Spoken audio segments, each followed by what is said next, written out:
Bismillahirrahmanirrahim.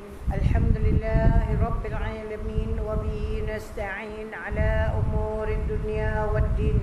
Wa sallallahu ala sayyidina Muhammad wa khatamin nabiyyin wa ala alihi wa sahbihi ajma'in.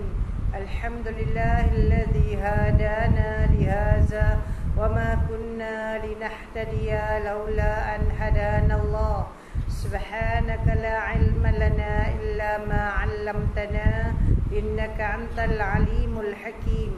Rabbi shrah li sadri wa yassir li amri wahlul 'uqdatam min lisani yafqahu qawli. La ilaha illa anta subhanaka inni kuntu minaz zalimin. Allahumma arzuqna ya Rabbi fahman nabiyyin wa hifzal mursalin wa ilhamal malaikatil muqarrabin bi'afiyatin ya arhamar rahimin. Allahumma aftah alaina hikmatak wanshur alaina min khazaini rahmatik ya arhamar rahimin. Wa hasbunallahu wa ni'mal wakil, ni'mal maula wa ni'man nasir, wa la hawla wa la quwwata illa billahil aliyyil azim. وصلى الله على سيدنا محمد المختار وآله أطهار وأصحابه الأخيار وسلم تسليما كثيرا. سبحان ربك رب العزة عما يصفون والسلام على المرسلين والحمد لله رب العالمين. آمين آمين يا رب. Alhamdulillah, selamat kita bertemu semula dalam pengajian kita pada malam ni. Saya sangat-sangat berharap orang sebelah sini penuh kat sini, orang sebelah sana rapat ke depan. Sebab saya mengajar sini melopong, yang penuh kat sana, saya toleh sana sakit, harap berat penuh kat sini. Dan kita yang duduk kat tembok tu rapat ke depan. Sebab kita belajar bukan nak duduk kat tembok. Juga kerusi saya ingatkan, kerusi disediakan bagi orang yang memang ada masalah kaki dan sehat walafiat, adabnya awak duduk di bawah. Sebab kawan-kawan duduk di bawah. Okey. Yang ada masalah kaki, no problem. Mari kita bacakan Fatihah untuk orang yang berhajat. Bismillahirrahmanirrahim. Alhamdulillahirabbil alamin wassalatu wassalamu ala asyrafil anbiya'i wal mursalin sayyidina Muhammadin wa ala alihi wa sahbihi ajma'in. Al-Fatihah ala niyyati talibiha wa anna Allah yaqdil hajat wa yutamimul amala wal maqasid wa yadfa'u al bala wal waba wal mihana wal fitan ما ظهر منها وما بطن على هذه النية وعلى كل نية صالحة وعلى ما نواه السلف وحسن الخاتمة عند الموت إلى حضرة النبي المصطفى سيدنا رسول الله محمد بن عبد الله صلى الله على آله وصحبه وسلم ثم إلى خصوصا Muhammad Matin bin Muhammad Hussein yang dalam keadaan kritikal kerana kemalangan. Kita doakan semoga Allah beri dia rahmat, mudah-mudahan segala masalah dapat dia atasi, dapat diselesaikan, dan mudah-mudahan Allah selamatkan dia insya-Allah dan sihatkan dia insya-Allah. Begitu juga kita harap kita semua yang hadir dan keluarga yang tercinta kita, orang yang kita sayangi, Allah beri rahmat, taufik dan hidayah ke jalan yang Allah redha. Atas niat yang baik itu Al-Fatihah.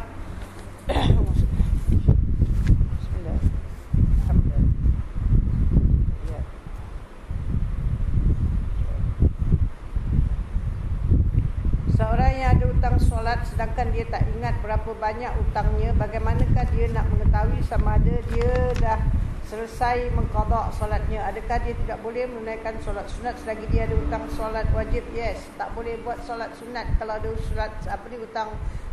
hutang solat wajib. Nak kiralah umur awak berapa. Umur kita sekarang 50, tolak balik 13 tahun misalnya. Atau 15 tahun maksimum. Tinggal 35 tahun. Sejak bila awak solat? 5 tahun ni, 10 tahun ini tolak. Jadi kalau kata baru 5 tahun saya solat, tak pernah tinggal tu waktu, mana ada 30 tahun. 30 tahun ini banyak buat ke banyak tinggal? Separuh-separuh. Dan kalau separuh-separuh, katalah separuh buat, separuh tinggal. 15 tahun dah bayar. Kalau dia bilang tak ingat, rasa-rasa macam banyak tak solat, 20 tahun bayar atau 30 tahun bayar. Macam mana nak bayar? Bangun sebelum subuh, qada lah. Berapa banyak boleh qada? Qada. Okay? Ataupun kata saya sadar pukul 5.30. Okay, qada satu hari. Satu hari makna subuh, zuhur, asar, maghrib, isyak. Itu kira satu. Lepas tu kata saya nak salat fardu subuh, salat subuh. Kemudian awak boleh buat apa kerja awak nak buat. Waktu duha, orang solat duha, kita solat qada. Satu hari kita buat kalau boleh 17 rakaat qada. Dan zuhur masuk, waktu zuhur orang buat 12 rakaat zuhur. 2, 4, 2 sama fardu dengan sunat-sunat. So kita pun qada lah sebelum dan sesudah. Kalau dapat satu hari lagi bagus. Dah dapat 3 hari. Asar, sebelum sembahyang asar qada lah berapa mampu. Lepas sembahyang asar jangan buat. Okey, dah habis qada, dah penat, last sekali kita sembahyang fardu asar. Maghrib sama isyak kita buat. Jadi kita kira tiap-tiap 17 rakaat satu hari. Bukan mesti awak nak qada zuhur, asar, asar jadi awak boleh qada kan, awak kira ada buku notebook awak kira. Kalau dapat satu hari tik satu. Kalau ada 30 hari satu bulan. Kalau ada 12 bulan 1 tahun. So minus. Kalau awak senang nak kira, kalau kata saya qada 5 di satu hari, 5 waktu, satu hari ni saya qada 5 hari. Jadi mana 1 tahun 5 tahun. Faham tak? Dulu awak head, mungkin sekarang pun awak head. Plus minus sama. Okey. Dan kalau kan saya hutang 10 tahun, 2 tahun dah habis. Satu hari 5 ke 5 ini. Banyak ni nak bayar, habis tak ada benda lain ke nak buat. Buat yang fardu, yang wajib, yang siapa ada kerja, kena kerja, pergi kerja. Siapa yang ada suami, dia tak kerja, dia ada suami, dia nak masak, nak kemas, apa yang wajib, layan suami, layan anak, ni semua kewajipan dia. Lepas tu lain masa pun nak buat qada. Tak ada nak pergi TV semua tak boleh. Kalau ikut pada hukum, orang yang ada qada haram tengok televisyen. Haram terus. Tapi orang sekarang dia tak peduli soal halal haram. Jadi kita kenalah kalau tidak akhirat kita susah, bukan orang. Jika seorang hendak menunaikan umrah, tiba-tiba suaminya meninggal dunia sehari sebelum dia berangkat tahun suci, adakah wanita wajib? Patutnya wajib. Tiba baru hari Jumaat. Hari Jumaat orang dia peluk saya, saudara saya lah, dia memang nak pergi umrah. Suruh doakan nak pergi 3 beradik. Jadi saya paginya kakaknya telefon. Hanya nak beritahu, saya ingatkan nak beritahu nak berangkat. Saya suruh nak berangkat, tidak ustazah, dia sebut nama adik dia, suami dia meninggal. Malam nak belayar. 3 orang nak belayar. Akhirnya belajar 2, yang seorang dia belajar. Dia dah belajar, dia tahu, bahkan dia amalkan apa yang dia belajar. Bukan saya bangga, saya datang, saya tengok apa yang dia belajar, dia faham buat edah tu macam mana dia buat. Okey. Jadi kalau perempuan suami meninggal, suami kata, kalau apa-apa jadi pada saya izinkan awak pergi Mekah, buat umrah, buat haji. Suami tu tak ada hak nak campur tangan urusan Tuhan. Dan kalau kasih izin pun, isteri keluar rumah dalam edah haram hukum. Okey. Walaupun kata bilang ni dah 4 bulan 10 hari lagi, edah habis pukul 8 malam, kapal terbang belayar pukul 7 malam. Haram belayar. So awak keluar rumah, kapal terbang awak keluar, awak dalam edah. Kata by the time saya dah naik kapal terbang, edah punya time dah habis. Tak boleh. Tunggu. Mekah tak lari. Faham tak? Mekah tetap aja. Baik. Kita sambung. Nyari kita akan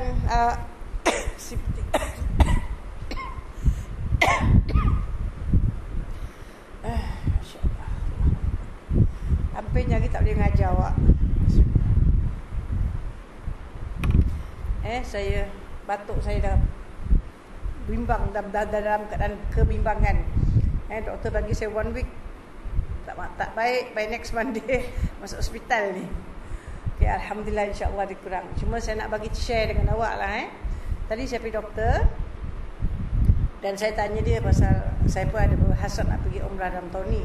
Tapi dia doktor, dia bilang, ustazah, hari Jumaat, hari Sabtu 600 doktor ada conference. Okey. Conference pasal penyakit MERS. Bukan SARS, MERS. Dia lebih dahsyat dari SARS. Sebab itu Dr. Syah saya tunjukkan SARS supaya kita berjaga-jaga. Actually, dia dah bimbang pasal MERS. Dan MERS ini sekarang di negeri Arab. Saudi, Jordan, Qatar, ni semua dah kena. Okey. Dan Saudi Arabia sudah dapat World Alert, mana sudah dalam keadaan berjaga-jaga.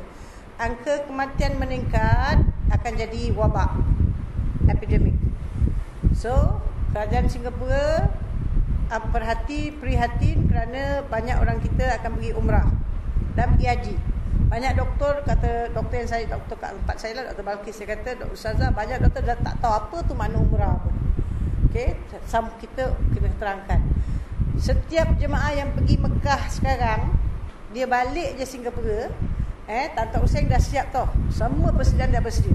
Balik Singapura, dia pergi mana-mana doktor.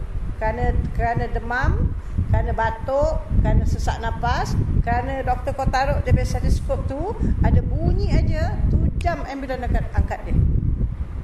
Undang-undang akan keluar. Angkat dia terus kuarantin 2 minggu kat Tan Tock Seng. Sebab keadaan ada genting sikit.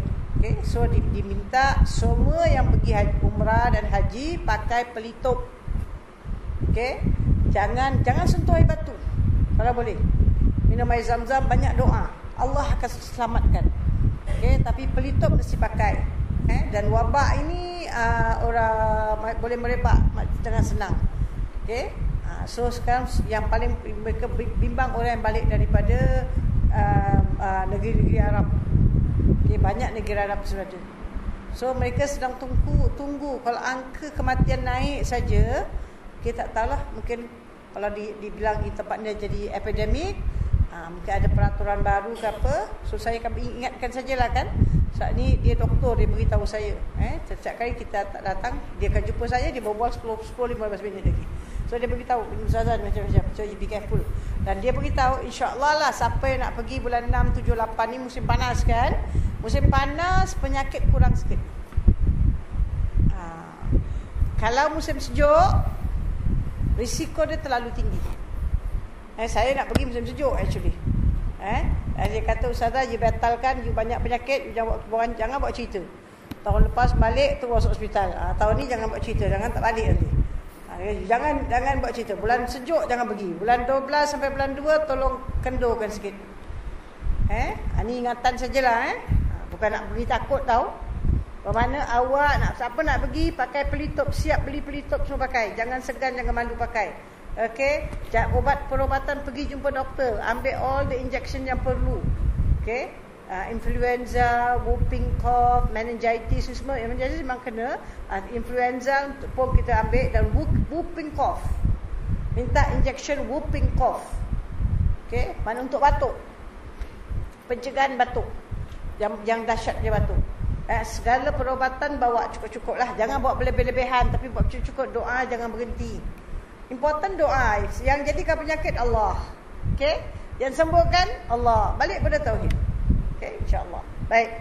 Kita sekarang akan bincang tawaf wida. Tawaf wida. Lepas tu kita akan bincang tentang beberapa sejarah. Tawaf wida ini ialah tawaf selamat tinggal. Dituntut atas sesiapa yang meninggalkan kota Mekah, kecuali jika benar-benar tidak dapat melakukan, tidak dapat mengerjakannya, seperti wanita dalam haid tak payah buat tawaf wida. Orang yang sakit tak payah buat tawaf wida. Ada huru-hara yang berlaku, macam-macam boleh berlaku kan, tak payah tawaf wida. Okey, takut kerana ada penganiayaan orang, kita takut pergi tawaf, ada orang aniayakan kita. Okey, pun tak payah takut buat tawaf wida. Orang yang mengalir dan orang yang zalim. Bagi mereka tidak kena dam dan tidak berdosa. Okey, tawaf wida ni benda yang berat. Ada orang pandang ringan. So siapa yang bila dia nak balik, hari dia nak balik, dia memang dalam keadaan bersih daripada haid, sihat, dia hendaklah pergi ke dalam masjid. Bila dia nak pergi tu, kira-kira dia balik dari masjid ni, dia akan naik bas lah. Makna malam tu, 2 hari sebelum tu Syekh dah datang, dah timbang beg kita. Okey, dia dah timbang 2 hari atau 3 hari sebelum kita keluar. Biasa 2 hari. Dia timbang beg berapa kilo. Okey, dia dah timbang, dia dah tahu berapa kilo. Dan ada Syekh dia kata siapa ada lebih boleh hantar, kita hantar pakai courier. Jadi awak bayarlah 1 kilo berapa banyak, awak beli ekstra kan, awak bayar kat situ. Itu lebih mendapat kebaikan daripada kita beri rasuah dekat airport. Rasuah, yes, rasuah. Nanti Syekh Haji ulur-ulur kat porter, porter yang masukkan beg tu, zup dilepaskan. Itu perkara yang salah. Mungkin overloaded, akan menyusahkan jemaah balik kan. Tapi kalau kita hantar, kita beri barang banyak, okey, awak hantar pakai courier. Tanya dengan Syekh, ada courier tak? Mereka ada, kaum muslim haji ada. Jadi awak nak berapa banyak nak hantar, awak hantar pakai courier. Yang balance tu awak ingat 20 kilo saja, jangan lebih. Hand luggage 7. Okey. Itu saja. Air 10 liter. That's all awak dapat. Okey. Dan lepas dia timbang beg, juga satu amanah, dia timbang beg, jangan kita tambah lagi. Dia dah timbangkan, masukkan lagi kurma, masukkan lagi benda tu. Ini kena amanah. Ini semua Allah tak nampak, tapi manusia tak nampak, tapi Allah nampak. Okey. Dan lepas tu kita dah settle tu semua. Maknanya beg besar nanti dia dah angkat. Tinggal sajalah beg sandang ke apa untuk kita angkat. Semua dah ready. Kita je barang pun dah taruh, dah siap pasport kita, handbag kita dah taruh dalam bilik. Syekh kata besok pagi pukul 9 pagi bas akan ambil kita. Ada bas ambil pukul 12.30. Kalau misalnya mungkin belayar malam. Kalau belayar malam mungkin lepas Zuhur dia akan angkat. Sebab apa? Syekh Haji akan menghendaki setiap jemaah berada di airport 6 jam sebelum keberangkatan. Jangan ingat macam Singapura. Singapura 2 jam sebelum keberangkatan kita boleh ada kat airport. Di sana tak boleh 6 jam. Okay? At least 6 jam. Ada Syekh Haji bukan 6 jam. Nak belayar pukul 2 pagi. 2 tengah hari dah ada kat airport. 10 jam, 12 jam dia tunggu. Pasal apa? Siapa dulu cepat sampai, dia akan everything dia clear dululah. Senang. Dia nak senang cepat. Jadi banyakkan Syekh Haji kan pergi cepat. So kita Syekh dah bilang demikian. Jadi kita katalah kita akan berangkat pukul 9 pagi. Kita 9 pagi. So kita lepas solat subuh, awak boleh duduk zikir dan sebagainya. Kalau awak rasa awak nak balik sekejap, sempat balik, boleh makan sikit.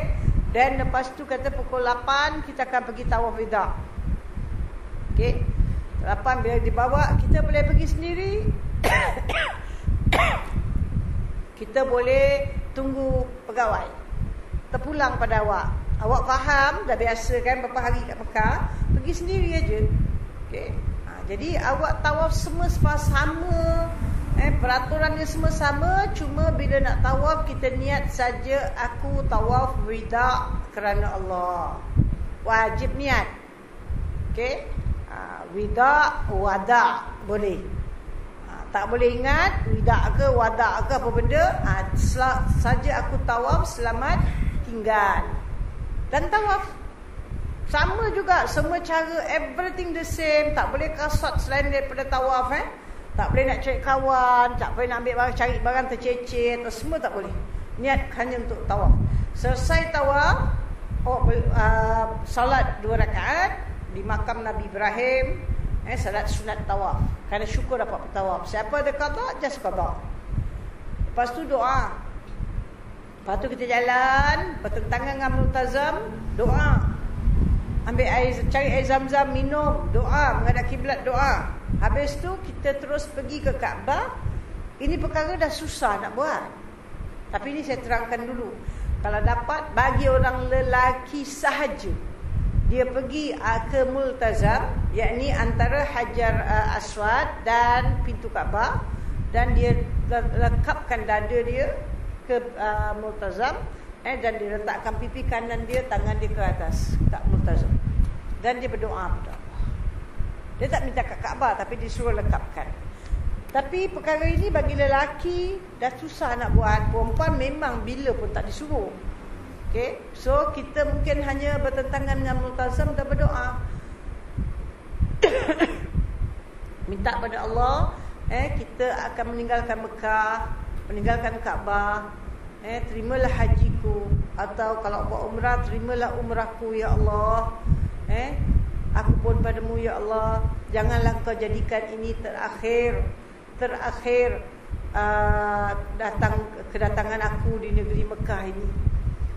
Aku pun padamu ya Allah, jemputlah aku lagi supaya aku dapat datang ke kota yang Mukarramah ini, kota yang mulia ini, dapat melakukan umrah dan haji, dapat bertawaf di sisi Kaabah. Itu kita doa. Lepas tu terus keluar jalan macam biasa. Ada orang jalan ghostan. Ini khurafat. Tak ada Nabi ajar jalan ghostan. Pasal apa dia kata kita nak tengok Kaabah terakhir kan. So kita jangan membelakangkan Kaabah lah. Jadi kita tengok Kaabah jalan ghostan lah. Faham tak? Ini tak ada Nabi ajar. Ni khurafat semata-mata. Okey. Awak kena apa ni, jalan macam itu boleh terlanggar orang, boleh jatuh, boleh macam-macam. Jalan macam biasa tapi harus toleh tengok Kaabah. Toleh tengok Kaabah itu boleh. Tapi jalan macam biasa. Okey. Sampai keluar masjid terus baliklah ke hotel. Perempuan yang haid dia boleh datang ke kawasan yang boleh dia masuk. Yang tempat yang dia boleh masuk ialah mas'ah. Tempat orang lakukan sa'i. Okey. Tapi dia kata itu suasana jauh saya nak pergi.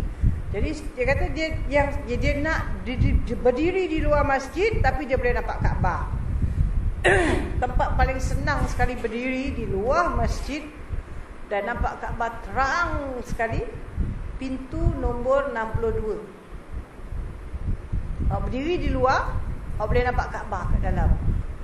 Tak ada penghalang. Pintu, pasal pintu itu pintu masih bukan extension punya pintu. Ini dah dibesarkan tapi bukan extension, tapi awak boleh nampak terang. Kalau pintu yang lain-lain yang ada boleh nampak, tapi yang ada tak nampak juga. Pasal dia terlalu banyak bersambung. Okey, dan perempuan yang berada dalam haid, dia boleh diri di luar Kaabah. Kalau dia boleh tengok Kaabah, dia tengok. Dan dia berdoa dari luar. Minta Allah terima kita punya ibadah yang kita telah lakukan. Jangan ambil ringan. Ini biadab lah awak. Kita hidup, manusia hidup, bukan kerana dia punya rupa yang cantik, ilmu yang tinggi, dan kekayaan yang dia miliki yang akan dia jadi dihormati orang. Tapi manusia tu, kita manusia hidup ialah orang hormati kita kerana akhlak yang mulia. Kita punya akhlak marwah. Kita menghormati orang, orang menghormati kita. Kita memberi penghargaan pada orang, orang akan beri penghargaan pada kita. Tapi kalau kita nak orang saja hormat kita, orang sejagakan kita, ini orang yang karakter dia kurang baik lah. Islam tak ajar kita demikian. Okay? So kita buat ini dan kita balik ke hotel. Bila sampai ke hotel, barang kita ke atas, dah tawaf wida. Boleh tak masuk hotel? Boleh tak boleh? Boleh. Nak ambil beg awak, sekadar masuk nak terbuang air kecil, nak terbuang air besar. Boleh? Boleh. Buang air kecil, buang air besar. Dia orang kata bas belum datang, bas on the way. Alamak, duduk kat bawah, tunggu berdiri kan. Ini ada katil, kalau kau baring sekejap boleh tak? Boleh tak? Boleh. Bas belum sampai, awak nak menunggu. Kalau kat bawah pun tunggu, kat atas pun tunggu kan. Kat bawah tak boleh baring, kat atas aku boleh baring. Habis batal tak? Ini bukan wuduk nak dibatalkan. Tak batal, tidur tak batal. Jadi awak tidurlah terbaring, berehat sekejap. Kalau tak kata bas dah sampai, baru turun. Kan? Jadi ada orang pula dia dah tunggu, tak nak naik, dia tunggu kat bawah. Tengok bas belum sampai. Sebelah ni ada ayam golek-golek, barbecue punya ayam. Ni kalau bawa balik Pak, saya kadang heran. Orang bawa balik tau berekor-ekor. Ada orang bawa balik 5 ekor, 6 ekor. Pasal anak-anak saya suka ayam barbecue tu. Tawar hebeh punya ayam tu. Dia tak ada rempah, tak ada apa tau. Dia bakar je gitu. Tapi ada orang suka makan. Jadi dia cakap makan cili sos sedap. So yang ada beli, dia dah siap aluminium foil semua. Jadi sementara tunggu bos datang, dia beli 5 ekor, 6 ekor, bolot, siap handbag, bawa. Lepas bawa balik Singapura. Dia beli. Yang ada dia tak beli tu, dia kata, alamak, situ ada kedai, aku belum sarapan kenyang. Itu ada jual shawarma, itu ada jual ini. Boleh tak beli sementara nak tunggu bas? Belum datang. Boleh, no problem, tak salah. Okay? Tu dah semua pun kita dah tahu wida. Habis kita pun dah belilah roti tu ke roti apa, dah siap nak pergi. Tunggu, bas tak datang. Syekh kata tak jadi belayar pukul 9 pagi. Kita nanti belayar pukul 3. So, awak nak belayar pukul 12 malam kan pukul 3. Lepas zuhur kita keluar. Batal bidak awak. Kena buat balik. Okey. Sebab sudah dibatalkan bas awak, maka batallah bidak awak. Jadi bila nanti zuhur kan, awak dah sembahyang zuhur pergi buat bidak balik. Hari mesti belayar lah tiket malam ni pukul 1 malam ke pukul 3 malam pagi ke kan, 1 pagi atau 3 pagi mesti belayar hari ni juga. Tapi awak ingat nak keluar siang tak dapat bas dah tak dapat datang tu atau bas semua orang lain dah sewa. Okey, so punya bidak batal. Katalah bas dah datang. Okey, kita pun dah naik. Itulah kita tengok Kaabah tak akhir. Sekarang kita keluar dari Mekah. Keluarlah. Mana kita nak pergi? Ada orang dia akan balik ke Singapura. So bas dia akan bawa dia ke Jeddah. Ada orang dia akan pergi ke Madinah. Okey. So pergi ke Madinah ada cara-cara lain awak kena buat beberapa perkara dalam bas. Itu minggu depan lah. Minggu depan kita masuk Madinah 2 minggu Madinah dan 2 minggu bab solat dan finish. Okey. Baik. So tawaf wida, tawaf dia sama saja tak ada perbezaan, cuma niat dan ini bagi siapa yang boleh dia hendaklah lakukan. Okey. Apa ni?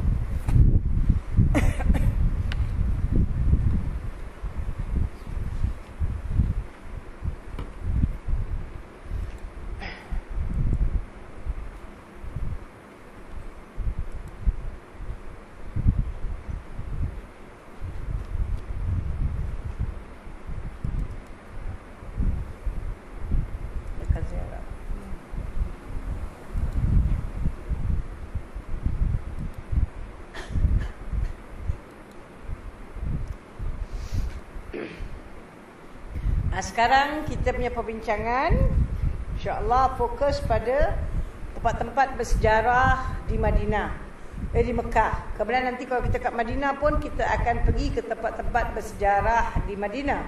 Di Madinah lebih banyak tempat bersejarah. Okey. Ini kalau kita berada di Mekah, ini awak tengok kosong, tak ada orang. Pasal ni gambar ambil bila kita tak tahu, tetapi bukan di musim yang peak musim peak tu lah 5 hari tu kan. Ini tempat ini di Muzdalifah. Ialah lepas Arafah pergi Muzdalifah kan. Ini tempat sibuk, penuh orang, sesak kawasan ni semua pada malam raya. Lepas pada tu dia lengang lah macam gini. Siapa-siapa jalan singgah nak masuk salat ke sini. Kawasan ini dulu tak ada masjid, tapi di kawasan inilah Nabi berdiri dan berdoa. So didirikan masjid di tempat yang kawasan Nabi berdiri dan berdoa. Dan sekarang tempat ini mungkin sekarang saya tak tahu, tapi yang dulu yang saya tahu di Masjid Masy'arul Haram, jadi dalam sikit pada bahagian Muzdalifah. Di sini apa dibuat? Orang-orang yang menjadi tamu-tamu Raja Saudi, mereka punya bermalam di Muzdalifah di sini dalam masjid. Okey, terang benderang lah. Okey, mereka diberi keutamaan dan ada ceramah, ada macam-macam, ada makan cukup-cukup lah, bagus-bagus punya. Okey, so kalau awak dapat undangan Raja Mekah, ingat awak akan dapat istimewa. Makan sedap, tempat selesa, semua bagus. Okey. Habis kalau kita tak dapat undangan macam mana? Tak dapat undangan macam mana? Kita tak kisahlah, ini undangan raja. Kita siapa undang? Allah undang. Okey, tapi itulah tak dapat makan sedap kalau otak kita ingat makan, kita fikir gitu sajalah kan. Orang mesti special pergi makan. Makan apa? Sedap saja kat mulut sampai ke tekak kan. Lepas tu habis. So kita, apa yang Tuhan bagi pada kita Kita kalau bukan musim haji, mungkin Syekh boleh bawa ni. Ada Syekh bawa, ada Syekh tidak. Ini Masjid Namira di Arafah. Ini bukan musim haji. Musim haji tak jumpa. Habis ni siapa ni pakai pakaian putih? Ini umrah. Ini Masjid Namira. Di musim haji, kalau kita tengok di TV kan ada khutbah hari raya haji kan di masjid inilah.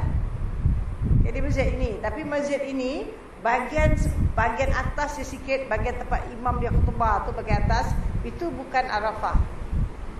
Itu Urana. Okey. Wukuf di sana tak sah. So mereka berkhutbah lepas tu mereka akan turun masuk kawasan Arafah. Okey, ini masjid di Padang Arafah. Ingat, ini masjid sebagai Nabi pernah bersolat di sini, dan di tempat ini sebahagian Arafah, sebahagian bukan. Okey, tapi Nabi tidak wukuf di sini. Nabi pergi ke Jabal Rahmah. Di bahagian bawah Jabal Rahmah Nabi berwukuf, dan Nabi naik ke atas sikit untuk beri khutbah. Khutbah di Jabal Rahmah ialah khutbah yang terakhir Nabi. Ini Jabal Rahmah. Awak tengok lautan manusia. Awak nampak macam selari, padahal dia adalah atas bukit. Di bukit. Tapi kerana orang terlampau ramai, kita nampak macam selari. Ini bukit. Kenapa? Adakah ini tiang important? Tiang ni untuk menunjukkan, gambar dia ambil dari atas pun orang tahu ada tiang putih ni, tanda inilah Jabal Rahmah. Apa berlaku di Jabal Rahmah? Nabi pergi haji sekali. Nabi pergi umrah 3, 4 kali. Okay? Nabi pergi haji hanya sekali. Balik daripada ibadah haji, Nabi jatuh sakit dan lepas tu bawa kepada kewafatan Rasulullah SAW. So Nabi sampai di sini, bahagian bawah tu Nabi berwukuf. Kemudian Nabi naik ke sini sebab Nabi datang dari Madinah. Terus pergi ke Mina tu. Nabi tidur satu malam. Siang 7, siang 8, malam 9. Nabi tidur di Mina. Kemudian pagi 9 Zulhijjah, lepas solat subuh, Nabi berangkat jalan pelan-pelan daripada Mina pergi ke Arafah dan berwukuf di Arafah 9 Zulhijjah. Jadi bila Nabi sampai di Arafah, tempat yang kita tengok Masjid Namira, Nabi berhenti di situ untuk solat Zuhur dan Asar. Kemudian Nabi terus berjalan ke tempat di bawah Jabal Rahmah dan berkhemah di sana, wukuf Nabi, dan bisa satu ketika lepas tu Nabi naik ke atas sini dan solat dan beri khutbah. Itu khutbah dipanggil khutbatul wada', khutbah perpisahan. Nabi banyak beri nasihat, dan khutbah itu sudah ditulis in English, Melayu, bahasa Melayu, dalam macam-macam bahasa. Macam-macam nasihat Nabi, terutama terhadap kaum wanita. Jadi Nabi khutbah di situ. Jadi bukit-bukit bukau banyak. Jadi untuk menandakan itu Jabal Rahmah dibuat tiang. Adakah kita mesti berwukuf di sana? Tidak. Kawasan Arafah tu besar. Kalau kita boleh dapat di sini, alhamdulillah. Ada orang dah 2-3 hari sebelum Hari Raya dah standby. Kita datang bila? Ada orang datang 2-3 hari sebelum tu. Mereka dah cop tempat. Yang kalau mereka pergi wukuf sekejap saja, mereka dah lari daripada Mina sekejap saja. Yang ada dari Mekah, mereka datang awal-awal, mereka pergi ke sini. Mereka tak pergi Mina dulu. Itu sunnah Nabi, itu tak termasuk. Itu amalan Nabi. Mereka daripada Mekah, mereka keluar siang-siang, terus pergi ke Jabal Rahmah. Mereka dah cop tempat. Ini cerita cop tempat memang tak ada pada manusia dari dulu sampai sekarang. So mereka dah pergi siang-siang, awak datang, awaknya awal-awal, ke atas ni dah penuh, sesak orang. Dah tak ada tempat. Kecuali orang tu berani nak jalan, orang lelaki muda dia jalan-jalan, dia dah kata aku nak naik juga kat Jabal Rahmah hari wukuf. Dia sajalah. Tetapi nanti turun, kalau orang yang ada demensia, janganlah pergi. Tak boleh balik, tak tahu mana nak pergi. Semua tempat-tempat putih, semua sepakai putih kan. Orang yang lupa-lupa tak boleh. Orang yang akal cergas, dia tahu mana dia nak balik. Pasal apa? Dia tahu khemah dia kat mana. Dan dia insya-Allah, dia kata aku insya-Allah tak hilang. Aku dah cam ke tempat. Kod jalan ni, balik jalan ni, ni khemah apa? Kau tak tahu, dia boleh tanya. Dia boleh cakap macam-macam bahasa. So dia tak tahu mana khemah Malaysia, Singapura. Dia orang tunjukkan. Tanya kat polis, senang boleh dapat. Okey, tapi ini bukan suruhan untuk kita perempuan buat kerja tu. Sesat barat nanti. Okey, kat mana Syekh taruh, situ juga awak ikut. Okey. Ini di Arafah. Nampak tak unta bukan cantik. Ini dah cantik tahu. Dulu tak begitu cantik dia buat. Awak tengok dia buatkan kalau orang nak naik, boleh pijak atas ni naik. Dulu yang bawah gini tak ada. Unta ni pun tak adalah secantik gini. Nak naik orang perempuan, dia unta duduk macam gini. Nak naik bukan senang. Okay. So, macam mana? Kena tolak. Awak boleh naik, suami tolak, satu hal. Kalau si apa ni? Arab tu pergi tolak perempuan, ni jagalah, ni semua haram. Ada orang tak ambil berat perkara ni semua. So kita yang naik ni, naik kat atas sini. Habis macam mana orang perempuan boleh naik tak? Awak jadi exhibition. Orang semua akan tonton awak naik. Seorang perempuan dia tak suka mengambil perhatian. Alamak, aku ingat nak naik buat kenangan. Kita naik unta jalan buat kenangan. Yang keliling awak, yang uruskan awak semua lelaki. So kita kena jagalah. Kalau ada suami naik duduk kat bawah, nak gambar sangat ambil. Tapi ni bila ambil? Ni bukan hari Arafah. Ini semua ni di Arafah tapi bukan hari Arafah.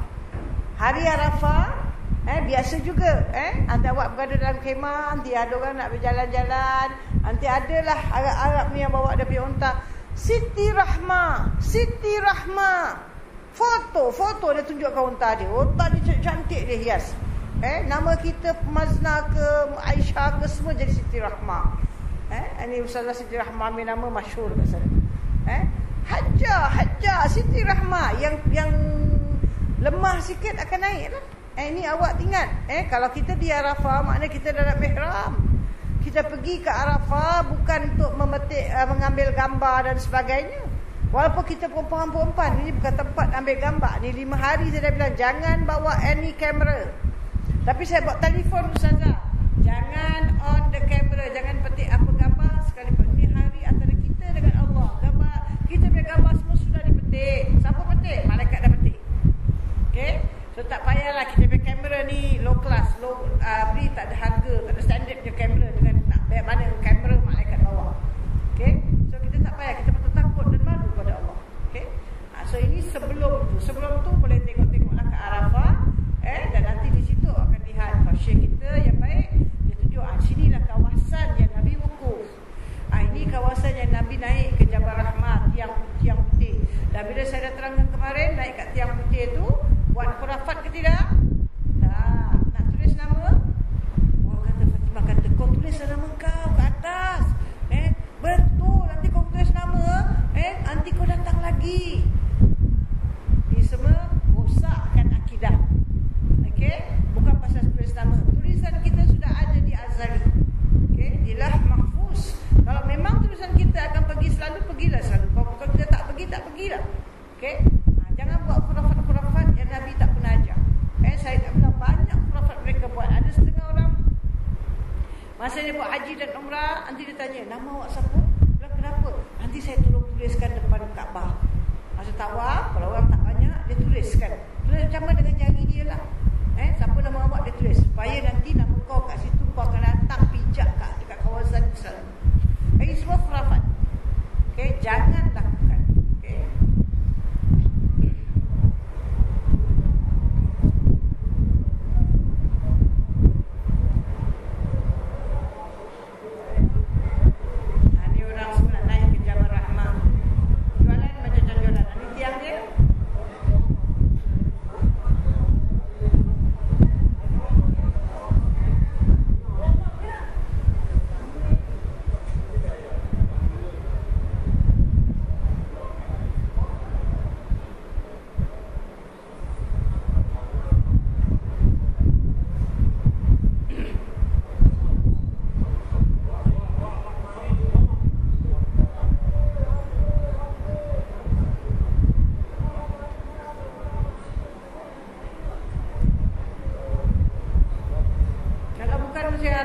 Kita dapat naik ke Jabal Rahmah. Apa nak buat kat sana?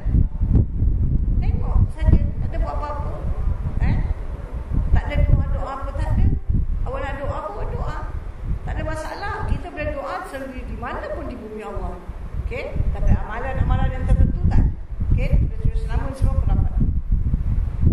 Ini dipanggil Jabal Tur. Gua tempat Nabi SAW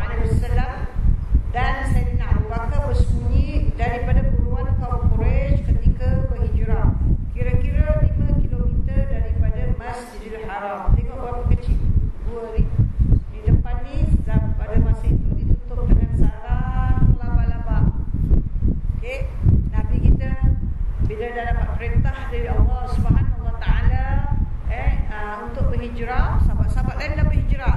Sayyidina Abu Bakar nak hijrah, Nabi tak kasih, kau tunggu. Dan Sayyidina Ali pun tak berhijrah. Dan orang kafir Quraisy tengok banyak sangat orang dah pergi ke Mekah, Madinah. Mereka pun adakan mesyuarat tergempar. Mereka ada special clubhouse. Okay. Mereka pun berbincang, ketua-ketua kafir Quraisy semua berbincang, apa kita nak buat ni, Muhammad belum keluar, kalau dia dah keluar kita dah tak boleh buat apa-apa, dan kita apa harus kita buat. Tengah berbincang, pintu clubhouse mereka diketuk. Dan mereka bila buka mereka terpegun. Dia adalah seorang lelaki macam seorang alim besar dari negeri Najran. Najran ialah negeri yang bahagian sebelah utara selatan Mekah. Dan ini negeri banyak pendeta Kristian. So dia datang macam pendeta Kristian, dengan pakaian dia begitu hebat, hingga orang-orang kafir Quraisy mereka ada satu tradisi, peraturan, clubhouse mereka tak dibenarkan sesiapa bermasuk melainkan kamu mesti Quraisy. Mereka sudah jaga adat tradisi ini lama. Okay? Dan yang nak masuk pula tidak boleh orang muda, mesti dah ada umur sikit, at least 40 tahun ke atas. Tapi bila hari ini mereka buka, orang ini mereka tahu sasa bukan orang Quraisy. Pakaian dia dah menunjuk, tapi entah macam mana mereka terpegun dan mereka panggil dia masuk. So dia sama-sama duduk dalam mesyuarat. Ini macam mana kita orang Islam tahu Allah hantar malaikat Jibril datang cerita kepada Nabi. Dan cerita-cerita ni semua ada, kita boleh baca dalam Quran. Okay? Jadi mereka berbincang bagaimana nak buat lakukan pada Nabi Muhammad SAW. Bincang dan akhir keputusan disetujui oleh si pendeta ni, yang ini setiap kabilah yang besar akan mengantar satu orang yang berani dengan pedang yang sangat tajam, dan mereka malam ni mereka akan semua akan mengelilingi rumah Rasulullah SAW dan menunggu signal. Mereka akan serbu masuk dan serentak mereka akan tetap Nabi Muhammad SAW, bunuh dia. Sebab kalau satu saja kabilah masuk, mungkin Bani Hashim, Bani Muttalib akan marah dan mereka akan nak berperang, nanti orang tu akan kalah. Tapi kalau 10 kabilah besar, the biggest 10 ini masuk, dan kaum Bani Hashim tak dapat menentang 10. So kita buat ganti rugi, dan kita bayar diah ganti rugi. So jadi kata pendeta itu bagus. Jibril terus datang kepada Nabi Muhammad siang hari waktu zuhur. Datang kepada Nabi Muhammad SAW, malam ni kau hijrah. Mereka sedang bersyarat. Mereka malam ni akan kelilingkan rumah kau, dan mereka akan masuk dan membunuh kau.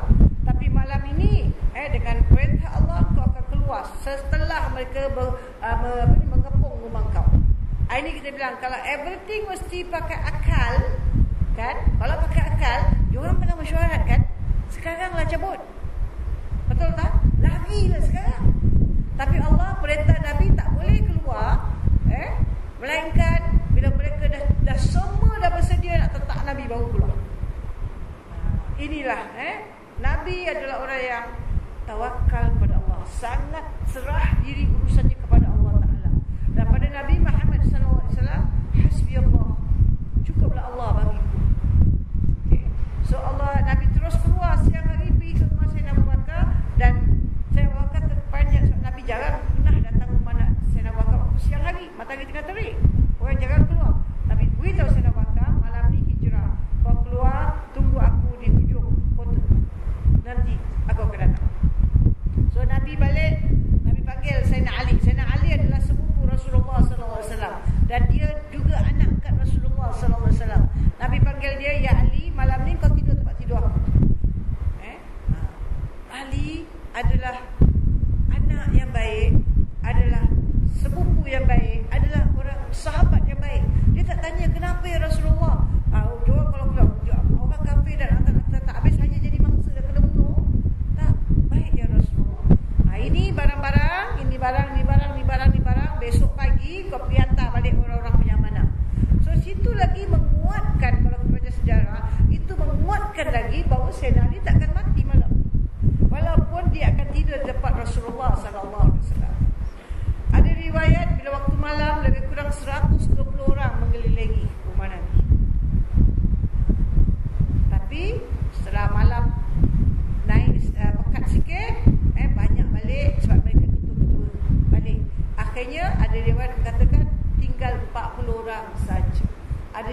10 orang saja.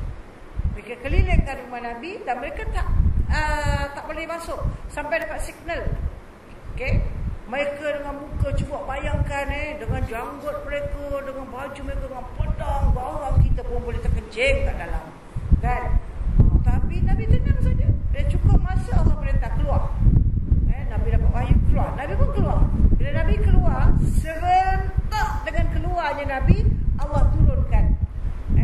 Allah turunkan apa? Zaman sekarang Allah turunkan virus SARS. Sekarang Tuhan turunkan virus MERS, which menurut kata Dr. Balkis lebih hebat daripada SARS. Siapa kena, harapan hidup susah lah, 50-50 lah. Kalau hidup, tapi kebanyakannya mati. So ini virus saja tau. So Allah turunkan apa? Allah tak turunkan SARS ke MERS ke flu ini tak ada. Allah turunkan naum saja. Apa tu naum? Tidur. Serta-merta mereka mengantuk terus tidur. Nabi mengkeluar, mereka pun tertidur. Nabi angkat pasir tapi tabur kepala-kepala mereka. Dan Nabi keluar. Tapi di ujung kota ada satu orang nampak Nabi. Bila nampak Nabi, dia tahu nyari mereka Muhammad akan mati. Semua orang tahu akan dibunuh malam ni. Macam pula Muhammad dekat sini. Dia pun tergesa-gesa balik pergi cari rumah Nabi. Tengok ni orang pemuda semua tengah tidur. Kejutkan mereka. Mereka pun serbu masuk dalam. Tapi perintah mereka bunuh Muhammad. Bila nampak ada orang tidur di tempat Nabi, mereka tak tetap dulu, tarik. Bila tarik tak muka Sayyidina Ali. Sayyidina Ali kena terpeling aje lah, terus pak. Tapi Nabi dah selamat keluar. Jadi Sayyidina Ali tak mati. Nabi keluar bersama dengan sampai ujung jumpa Sayyidina Abu Bakar. Sayyidina Abu Bakar dah tunggu Rasulullah. Nak jalan ke tempat ini, ke Jabal Sur ini 5 km. So ada pemandu yang membawa otak naik jalan. Sampai ke kaki bukit Jabal Sur. Jabal Sur bukan macam Jabal Nur. Jabal Nur dia macam begitu. Nak mendaki mungkin mudah sikit. Jabal Sur begini. Faham tak? Jadi Nabi dengan Sayyidina Bakar panjat. Ada bahagian Nabi jalan dan Nabi jengkit kaki jari Nabi. Sampai luka. Dan lepas tu ada bahagian tu Nabi tak terlarat lagi. Nak jalan terlalu tinggi. Sayyidina Bakar dukung Nabi tau. Itulah sahabat yang paling hebat dalam dunia. Tak ada orang bersahabat macam Sayyidina Abu Bakar. Nyawa dia pun dia sanggup gadai untuk sahabat yang tercinta. Naik sampai ke atas. Saya nak makan tengok banyaklah gua macam gini. Mana satu gua nak ambil? Tengok. Dia kata ini gua aku nak masuk. Inilah gua ni. Okey. Ini gua ni tapi tak masuk dulu. Gelap gulita ingat ni gelap gulita, lampu tak ada, hapak tak ada. Okey. So saya nak buatkan bilang Rasulullah, ya Rasulullah, tunggu. Saya masuk ini. So ini penuh dengan kayu-kaya, macam-macam benda kat dalam. Dan kadang-kadang ular ada, kadang-kadang jengking ada. So dalam gelap tu saya nak buatkan koyak jubah dia bahagian bawah. Koyak dan bungkus dua tangan dia dengan jubah dia tu. Dan terus tarik, ganting batu-batu apa yang ada semua tarik. Dan lubang-lubang semua tutup. Dia ada satu masuk sini, ada ke tepi ada sikit lagi. Okey, dah semua settle, baru ajak Nabi, dah bersihkan tempat tu, ajak Nabi masuk. Nabi kepenatan. Nabi kepenatan dan Nabi terus baring, letakkan kepala Rasulullah di paha Sayyidina Abu Bakar. Ada riwayat mengatakan dalam sekejap tu Allah perintah sarang laba-laba untuk membuat sarang. Okey, so tertutup pintu gua. Laba-laba tak mungkin buat sarang dengan sekelip mata tapi ni dah tertutup dan burung datang dan buat sarang kat tepi. Okey. Dan Sayyidina Abu Bakar jaga Rasulullah, tengok lubang-lubang dia sudah tutup. Ada riwayat ada satu lubang tak tutup. Ada jengking atau ular kat situ. Dan Sayyidina Abu Bakar takut benda ni kena Nabi. Sayyidina Abu Bakar tolak dengan kaki dia sebelah. Kaki dia tu dia angkat, dia tutupkan lubang. Dan itu ada riwayat dia kena gigit. Allah alam. Okey, tapi ada riwayat dia tak tergigit, tapi dia menangis. Dia menangis kenapa? Ini orang kafir Quraisy bila mereka sudah tergempar, Nabi sudah terlepas, Abu Jahal dengan Abu Lahab ni sudah mengamuk macam nak gerak.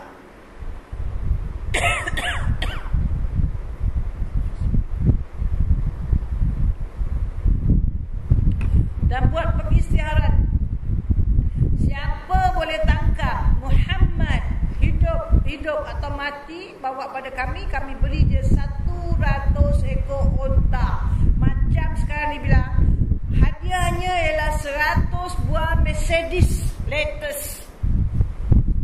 Main tu. Sekarang kereta macam nak gerak, kan mahal dia kan. Kalau dapat Mercedes macam mana?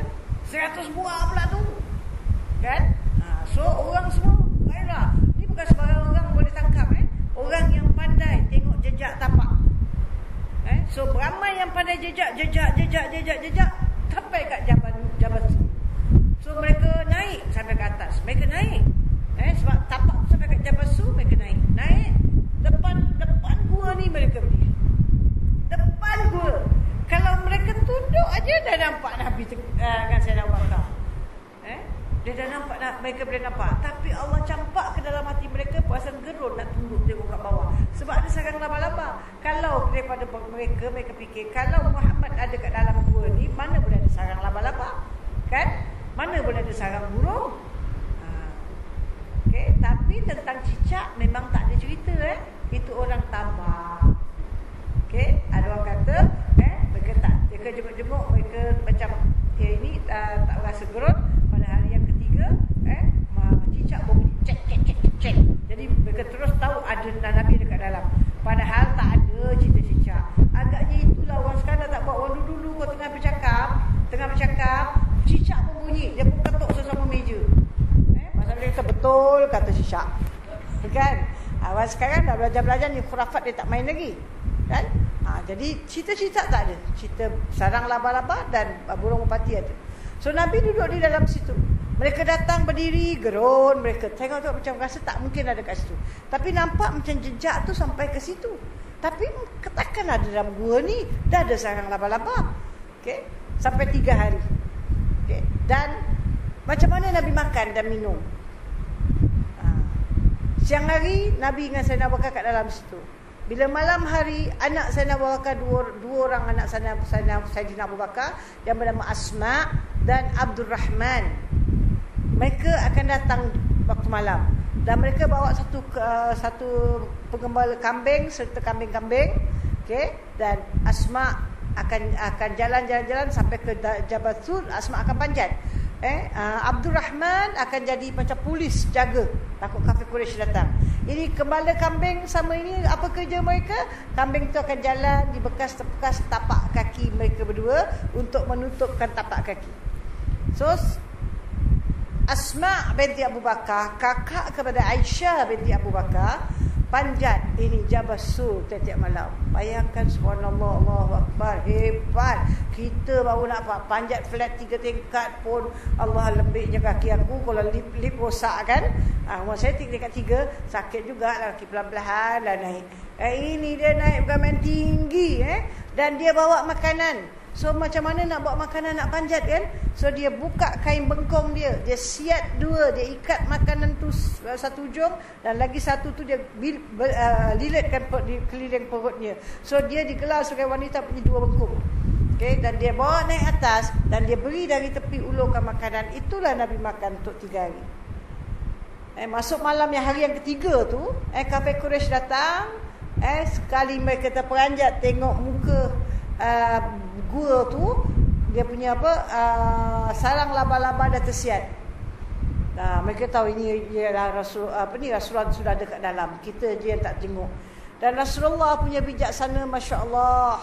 Ini sifat Rasulullah, fatana, bijaksana. Keluar tu kena jalan north, utara untuk pergi Madinah. Rasul nak pergi Madinah kan?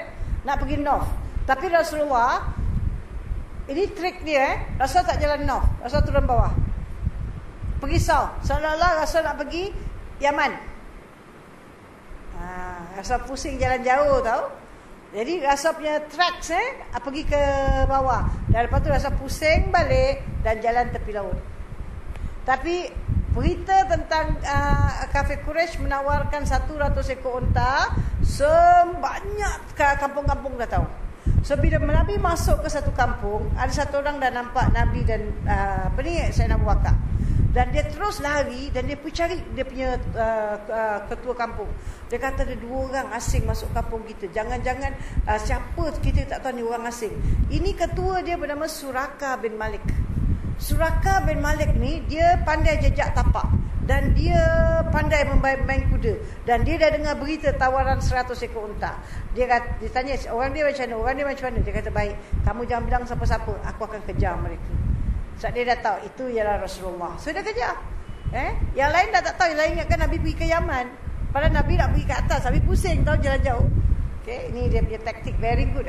So dia kejar. Suraka kejar. Terus dah dekat, dah nampak Rasulullah kat depan. Tiba-tiba kaki kuda dia terperesuk kat padang pasir. Nak tarik keluar tak boleh. Tak boleh juga. Last dia terpaksa pakit. Ya Muhammad, wahai Muhammad, tolonglah aku. Kuda aku ni tak ada masalah. Nabi bilang, aku boleh tolong kau, tapi baliklah, jangan kejar. Tolonglah aku. So Nabi doakan, kuda terkeluar. Bila dah keluar, dia kejar lagi. Terperesuk lagi. Nabi doakan juga. Kemudian dia kejar lagi, terperesuk kali ketiga. Nabi kata, kalau kau kejar aku lagi, kau dan kuda kau akan binasa. Tapi kata Suraka, dia malulah. Pasal apa? Dia profesional. Kalau dia kejar Rasulullah and tak dapat, dia malu. So dia minta satu tanda lah. Dan Sayyidina Abu Bakar ada bawa alat-alat tuliskan sesuatu. Nabi tak tulis. Nabi ummi, tak tahu baca, tak tahu tulis. So Sayyidina Abu Bakar yang buat semua dan beri dia sesuatu surat mengatakan dia dah jumpa Nabi tapi tak boleh tangkap Nabi. Inilah gua dia. Kalau kita pergi dapat naik, kalau dapat naik dah kan, kita tengok inilah tempat Nabi aku bersembunyi waktu malam. Nak apa? Nak memperjuangkan Islam. Kalau Nabi tak dengan Sayyidina Abu Bakar tak keluar dari Madinah, mungkin kita Islam tak sampai pada kita. Okey?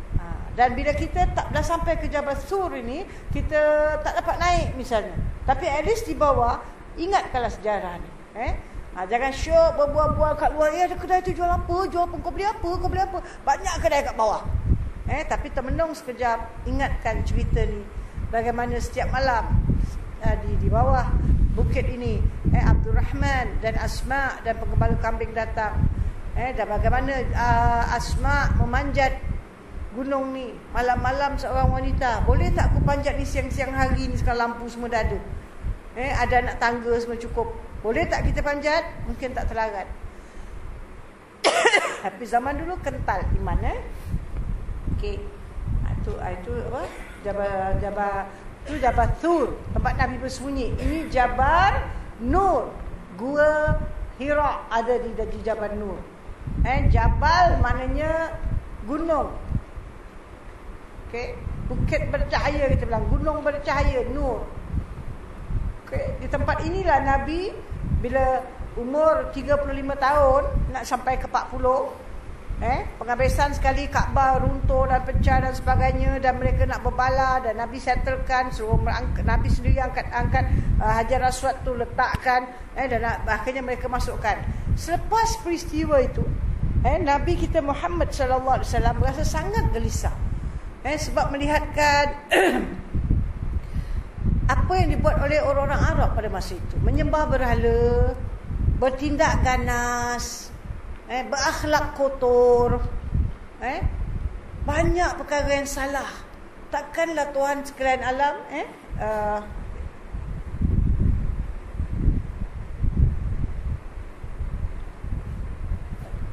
takkanlah Tuhan, tak ada Tuhan yang sebenar. So Nabi selalu tak tenteram. Dan dalam keadaan tak tenteram jiwa Nabi, Nabi selalu pergi ke bukit ni. Jauh ni. Okey. Nabi akan berjalan ke sini, bawa Khadijah akan siapkan bekal. Nabi pergi ke atas, sampai ke atas boleh masuk kat tepi, ada tu tempat. Tempat itu yang Nabi duduk. Dah tak boleh pakailah perkataan khalwat lagi. Dulu dipanggil Nabi berkhalwat. Kerana perkataan khalwat tu sudah dikotorkan. Okey, so dibilang Nabi bertasannuh. Nabi bersendirian kat situ. Bersendirian dan banyak berfikir tentang Allah. Dalam 5 tahun Nabi kurang ambil berat soal perniagaan, kurang ambil berat soal keduniaan. Okey, kurang. Dan Nabi selalu bermimpi. Setiap malam bermimpi ada lembaga datang. Lembaga tu mengejar Nabi. Nabi dalam kadang-kadang tak takut. Kadang-kadang Nabi mengigau. Satu ketika Nabi tengah tidur, Nabi mengigau, Nabi pekik. Khadijah terpaksa tenangkan Nabi, berpeluh-peluh Nabi. Dan bila tersadar, dia kata, "Ya Ibnu Ammi, kenapa engkau? Ya Ibnu Ammi, wahai anak bapa saudaraku, kenapa engkau? Apa dah terjadi?" Dia kata, "Ada lembaga datang kejar aku." Dan dia kata, dia pada bilang Khadijah, dia ada. Dia terus Khadijah peluk Nabi. Okey, jadi bila Khadijah peluk Nabi, Nabi dia mata akan pandang kepada apa yang Nabi lihat. Tapi Khadijah peluk dia begitu. Dan Khadijah terus tanya, "Ada lagi tak?" Dia kata dia dah tak ada. Sebab Khadijah tahu, kalau benda ni benda baik, dia tak suka tengok orang perempuan suami isteri walaupun dia suami isteri berpeluk-pelukan. Apalagi bersatu. Malaikat tak suka tengok. Okey. Tapi kalau dia jin, dia memanglah duduk nak tengok. So saya rasalah jin sekarang kita dah tak nampak, tapi gambar-gambar lucah banyak kat TV kan. Banyak orang suka tengok gambar lucah. Ni keturunan jin agaknya. Okey, pasal dia suka sangat tengok gambar-gambar porno ni. Okey, subhanallah. So Nabi selalu pergi sini. Dan kadang-kadang perbekalan habis. Khadijah dah agak ni bekal sampai sekian-sekian hari. Sekian hari akan habis. Tapi Nabi tak balik. Khadijah akan hantar orang pergi tempat ni, hantarkan. Kadang-kadang Nabi balik, kadang-kadang Nabi tak balik. Dan Nabi di sini Nabi selalu dengar. Nabi bila turun, batu-batu bunyi, "Assalamualaikum ya Rasulullah." Dia terdengar tapi tak boleh tangkap. Batu-batu memberi salam pada Nabi sallallahu alaihi wasallam. Itulah bila Nabi dapat wahyu yang pertama. Wahyu yang pertama Nabi dapat bila? Berapa bulan? Nuzulul Quran. Tak lama lagi nak jumpa Nuzulul Quran. Masya Allah, awak semua nak pergi Mekah ni, awak mesti tahu Nuzulul Quran, turunnya Al-Quran pada Nabi Muhammad. Ayat yang pertama turun ayat apa? Ayat 1 sampai 5 surah Al-Alaq. Iqra' bismi rabbikal ladzi khalaq. Pernah dengar tak kata ni? Bila tu turun? Di bulan Ramadan, 17 Ramadan. Tempat ini bermandi cahaya. Nabi bertengah dalam gua ini, tiba-tiba ada tempat itu terang benderang. Dan Nabi nampak lembaga yang kejar Nabi. Dan dia terus peluk Nabi. Dia kata, "Iqra." Nabi kata, "Mana biqari?" Baca. Aku tak tahu baca. Iqra. Sampai 3 kali. Lepas tu baru dia ajar apa Nabi nak baca. Okay? Itu panjanglah cerita pelukan tu. Ada ulama terangkan begini-begini. Itu cerita sejarah Rasul. Nabi dah dapat itu wahyu. Nabi dah naik ketakutan. Nabi balik. Nabi sampai ke rumah. Aisyah, Khadijah berada di dalam. Nabi pun beri salam dan Khadijah buka.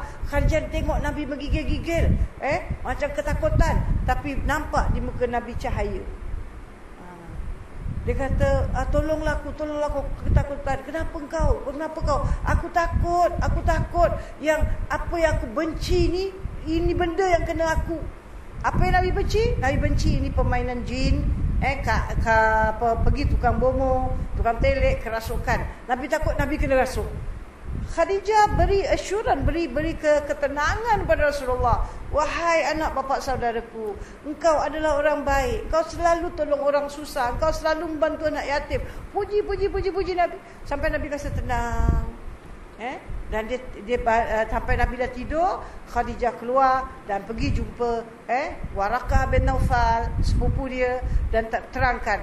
Warakah kata, "Yang datang pada suami kau itu ialah Namus another bahasa untuk nama malaikat Jibril. Bawa dia kepada aku. Itu Waraqah bin Nawfal memberitahu Nabi perkara-perkara yang mungkin berlaku. Nabi akan diusir dari negeri dan sebagainya, datang pada kau oleh ialah malaikat, dan kalau aku hidup aku akan bantu kau. Okey. Inilah bila kita pergi di sini, kita ingat ini wahyu pertama turun di sini. Nabi selalu berada di sini. Lama Nabi selalu waktu Nabi berada di sini. Sekarang kita nak naik dah mudah.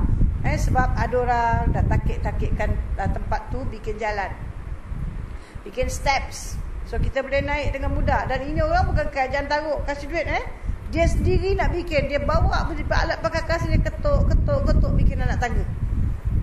So saya masih ingat lagi, masih dengan ketuk-ketuk saya pernah naik, dan dia sudah ada tangga, dia dihabiskan lagi sikit. Siapa nak sedekah lah, kalau nak kasih duit kasih. Dan sekarang kalau awak naik ke atas sini, auto sabimbang, ais block ada, teh panas ada, air batu ada ke atas. Orang otak bisnes, dia think ini orang semua naik atas kan. Macam mana sekarang aku nak bikin supaya kita pun naik dah penat kan. Kalau dapat teh panas-panas sedap, kalau dapat air batu tengah hari panas, dapat air batu sedap kan. So orang naik. Cuma kadang-kadang masalah yang timbul, terutama di musim haji, terlampau ramai orang naik. Dan kadang-kadang Syekh Haji bawa kita naik, naik, dia kata malam naik. Kalau malam naik barangkali dia sekejap saja. Kalau cepat, boleh sekejap naik, sekejap tu 2 jam, 3 jam dah habis, settle. Kalau dia naik pukul 12, pukul 3, pukul 4 dah settle, subuh dapat. Kalau dia naik lambat, subuh takut naik atas baru nak subuh. Sekali naik atas subuh, bila air tak ada, salat ajalah. Tak ada air boleh tayamum tak? Boleh. Tapi bila air tak ada, nak terkencing. Ini yang problem selalu. So kadang-kadang tak banyak sikit ada yang tak salat subuh kalau pergi waktu tu. Kita kena jagalah. So di sini awak nampak macam senang, tapi sebenarnya ini dah naik ke atas, turun ke tepi. Ni awak nampak yang putih-putih ni kan. Yang putih-putih nampak tak macam putih ni? Ni semua orang tengah naik ni. Nampak tak ni? Ni semua orang tengah naik. Okey. Ni dah sampai ke kemuncaknya. Dah sampai daripada atas, kita turun bawah, nanti masuk kat sini. Okey. Ni nak masuk ni. Ni kena masuk tau. Ni kena, kalau macam saya lah nak masuk, dah tak boleh masuk gitu. Kena sengit-sengitkan badan. Sebab curam kat dalam. Orang yang badan besar susah sikit. Orang badan kecil lepas. Orang yang badan besar kena sengit-sengitkan untuk masuk. Okey.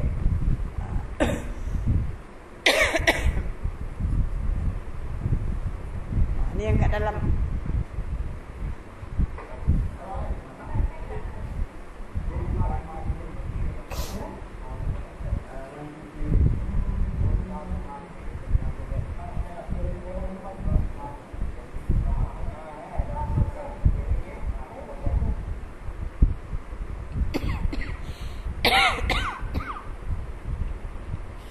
Ini tempat Maulid Rasul, tempat lahirnya Rasulullah sallallahu alaihi wasallam, dipanggil Maulid Rasul. Kita selalu cakap Maulid Rasul nak pergi Maulud. Maulid beza Kalau Maulid kita bilang kalau ini kita bilang tempat lahir Dan saya nak sambut Maulidir Rasul. Saya nak sambut hari sempena hari kelahiran Nabi Muhammad SAW. Kalau bilang Maulud maknanya Nabi melahirkan. Itu beza. Nabi tak melahirkan, Nabi dilahirkan. So cakap Maulid, bukan Maulud. So tempat ini sekarang jadi pustaka, maktabah. Tak begitu dikecoh-kecohkan. Dan dulu sini ada tempat bas, sekarang dah tak ada tempat bas. Seseorang ni ramai sahabat mereka sedang tunggu bas untuk bawa mereka ke Tanaim ke mereka boleh ke mana-mana yang mereka nak pergi, boleh ambil bas kat kawasan ini. So ini maktabah, tempat lahir Nabi Muhammad SAW. Dulu bukan bangunan gini. Ni rumah Aminah, tempat Nabi dilahirkan, yang mana bila Aminah melahirkan pada 12 Rabiul Awal, banyak sangat peristiwa-peristiwa berlaku. Di antara yang paling hebat sekali ialah pintu langit tertutup untuk jin memasuki lagi. Kalau tidak dulu jin boleh masuk langit 1, 2, 3, boleh pergi tengok kat Lauh Mahfuz apa yang tertulis, siapa-siapa nak lahir, apa akan berlaku, dan balik boleh cari dia pergi kasih tahu. So orang-orang tukang sihir semua bermerajalela sebab mereka dah dapat bisikan-bisikan daripada syaitan. Tapi sekarang tak boleh. Baru pintu langit mereka nak masuk, mereka akan dipanah. Okey?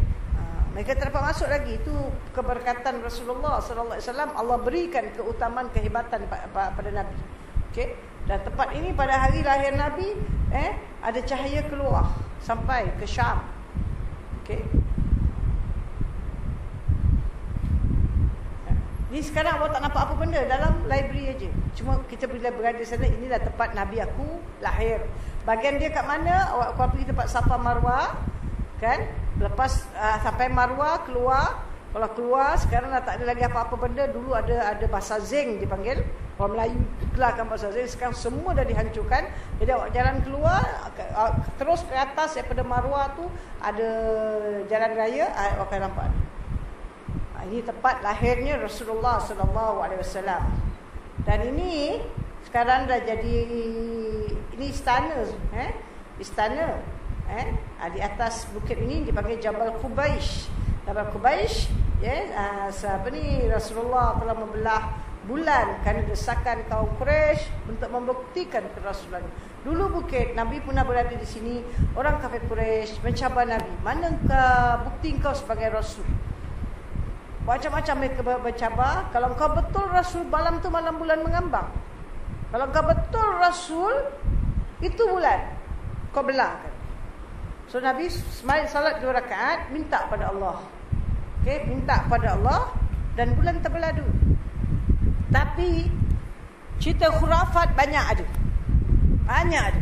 Tadi pun saya sebelum keluar saya sempat tengok buku Allah. Dalam buku ni pun dia tulis ni khurafat betul. Tapi ulama dah cek tak ada. Ni semua ni ditambah-tambah. Apa khurafat? Konon bulan terbelah, satu bahagian turun ke bumi, lagi sebelah masuk dalam baju Rasulullah, keluar lengan Rasulullah, keluar balik, tawaf di Kaabah. Masuk akal tak masuk akal? Terus tak masuk akal. Okey, bulan terbelah di langit dan cantum di langit. Bekas bulan tu bukan kecil, nak turun masuk lengan baju Rasulullah. Okey. Dia kadang-kadang ustaz-ustaz cerita tau. Kadang mereka cerita, ini tak ada. Even sekarang mereka buat kajian. Dan mereka buat kajian, mereka kata apa bukti yang boleh mengatakan bulan tu dah terbelah? Because at this moment yang orang belajar perbandingan agama, mereka tanya ni question. Mana proof yang betul-betul tunjukkan bulan terbelah? Kita percaya. Dan pada saya pernah ditanya oleh orang yang belajar comparative religion, dan saya bilang dengan dia, astronaut dah sampai di bulan, and mereka dah nampak bekas kalau benda pecah dicantumkan semula. Ada bekas tu dekat bulan. Okey, ada bekas tu. Cuma kafirin cuba nak menafikan. Okey, orang kafirin cuba nak menafikan, dan bila dia menafi dengan keras, kita orang-orang beriman pun akan mulai ragu. Pada kita orang beriman, kita percaya bulan pernah terbelah, satu daripada mukjizat Rasulullah sallallahu alaihi wasallam, tetapi bulan tak masuk lengan Nabi, bulan tak pergi tawaf. Okey? So that is merapik punya cerita. Itu kita tak boleh terima. Baik akal kita tak terima. Terus sekarang kat tempat yang kawasan bulan terbelah, Jabal Qubaish, dinaikkan istana raja dulu. Jadi istana raja ni bertentangan dengan menara. Mula kita ada pintu nombor 1, tu panggil Bab Malik Abdul Aziz. Terus sampai ke pintu nombor 11. Di atas pintu nombor 11 tu ada menara. Menara tu sepatutnya 2, kan? Tapi raja tak kasih sebab blok dia punya view. So awak kalau pergi ke Mekah, awak tengok masjid, ada satu masjid menara dia satu aja. Situlah kawasan Mas'ah bawah dia. Okey, menara 1. Pintu nombor 11. Okey, kenapa? Pasal raja Arab, yang salah satu raja Arab yang dia tak berkenan ada tiang tu blok dia view. Okey, dan kita tempoh hari kita tahu menara dia cuma ada 9. Ni tengah naik lagi 2 menara. Okay, so Mekah will have 11 menara. Dan kita tak tahu in 10-20 years naik lagi 2 menara. Sebab setiap raja masuk, dia nak buat expansion of negeri Mekah. Dan bila dia buat all this, dia hendaklah ada bahagian-bahagian dinamakan atas nama dia. Okay. So now 2 menara lagi naik dah 11. Mekah dah di extend lagi besar. Dan by 5 tahun akan datang, Mekah awak akan tengok bertukar wajah lah. Okay, kadang-kadang kita tengok sekarang, kita orang nak pergi haji, dia kasih kuota 680. Ini kita kena accept, kita kena terima sebab keadaan orang terlalu ramai, hotel tak ada, so, hotel tak cukup, so mereka robohkan hotel lama. Dan dalam tempoh beberapa tahun semua akan siap. Okay, sebab itu tadi siang pun ada orang telefon saya beritahu, dia kata dia nak pergi haji. Dia ingat macam pergi haji sekarang, dia dah hasrat pergi haji, macam pergi register tahun ni ke tahun depan dia nak pergi. Saya bilang tak salah ingat demikian. Awak pergi register sekarang, dalam senarai dah dekat 10,000. Dan orang baru bila dengar 15 tahun lagi awak akan dapat pergi haji, so orang register. Sekarang dah 16 tahun baru boleh pergi haji. Okay, kalau register sekarang. Kalau sekarang dia punya umur dia kata 59, awak tunggulah 15 tahun. Lamanya. 49, awak tunggulah. Okay, dia bilang dia 49. Kalau 49 campur 16 berapa? 49 campur 16. Jadi 4, 5, 75 lah beritahu pergi haji. Tapi itu yang dirangkakan, tak nak beri harapan pada orang. The moment Mekah siap, kan, Mekah satu kali sujud pada Allah boleh 5 juta. Okay, so kita register saja. Yang belum pergi register. Over time perginya masa awak sampai awak pergilah. Bismillah. Okay, itu Jabar Abi Qubaish. Okay. Ini tempat nak masuk ke tanah perkuburan Ma'la. Okay. Tanah perkuburan di Mekah, di Madinah, di mana-mana negeri Arab. Bukan Mekah, Madinah. Mana-mana negeri Arab, awak takkan lihat orang perempuan boleh iringi jenazah. Okay. Dan awak takkan jumpa orang perempuan dibenar masuk ke kawasan tanah perkuburan. Tak dibenarkan. Okay. Orang lelaki yang mengiringi jenazah dan masuk sampai tanamkan. Okay. Dari dulu zaman Nabi sampai hari ini awak tak jumpa. Kalau awak pergi di Ma'la pun awak hanya boleh kat luar saja. Awak pergi ke Madinah, bawakan hari-hari pada setengah orang jalan di tepi tanah perkuburan Baqi'. Tapi mereka tak boleh masuk. Okay. Itu hanya lelaki. Cuma saya rasa orang Singapura ni dia lebih pandai, lebih warak, lebih takwa. Sebab tu bila ada jenazah, perempuan semua pergi kubur. Pasal terlalu pandai lah, kan? So awak buat, orang kita buat sistem dia sendiri. Kalau ada kematian, kita punya, ya kita orang kuat dia, saya bilang perempuan tak boleh pergi. Setengah perempuan merungut. Kan begitu. Pasal tak dapat pergi kubur. Kadang-kadang orang bas kata ada orang perempuan nak ikut. Ini terpulang kepada tuan rumah tau. Siapa yang meninggal? Awak sebagai isteri yang meninggal. Awak beri arahan pada anak-anak awak atau mahram awak, beritahu tak dibenarkan, tak diizinkan seorang perempuan pergi ke tanah perkuburan. Okay? Siapa pergi, saya lepas tangan. Pasal banyak orang akan pergi. Ini pasal mereka rasa lebih pandai. Kadang-kadang, kadang-kadang muka saya muka singa ke apa, saya pun tak tahu lah. Saya pernah pergi satu kematian. Bila saya pergi, jenazah dah keluar. Dia kata ada kat masjid nak solat. Jadi saya terus pergi ke masjid. Saya dah siap wuduk, masuk solat jenazah lah. Lepas tu jenazah diangkat, yang perempuan lain yang ada semua dah nampak saya. So satu-satu datang salam, Ustazah, saya insya-Allah kuat, saya boleh pergi kubur. Ustazah, saya kuat, insya-Allah kubur. Saya nak cakap macam mana? Ini bukan soal awak kuat tak kuat. Dia ingat pasal kalau tak boleh pergi kubur, takut kita menangis, takut kita beratap. Ini hadis hukum. Hadis tak pernah bilang perempuan sunat pergi kubur. Walaupun awak tengok kadang keluar surat khabar macam nak digalak-galakkan tentang beberapa ustaz mengatakan, tapi dalil-dalil dia tak sekuat. Awak pergi tengok Mekah Madinah, dalil paling kuat.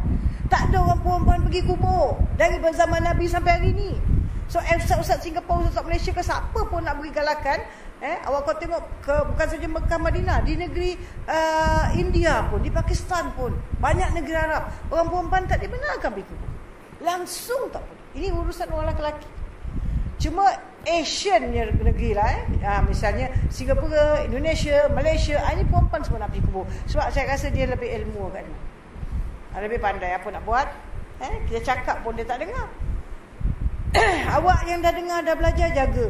Tanah perkuburan bukan untuk perempuan pergi sana. Sangat, kalau tak jatuh haram, jatuh makruh. Okey, perempuan dalam Medah pergi kubur tetap haram. Tetap haram, dia tak boleh pergi ni semua tempat. Okey. Kemudian kita pula di kubur, kita buat macam-macam. Kan, bangunan-bangunan, ini semua azab lah kita. Azab menyamakan kubur kita dengan kubur orang kafir. Awak pergi ke Baqi' ke Mu'alla, apa ada? Tiang batu nisan pun tak ada.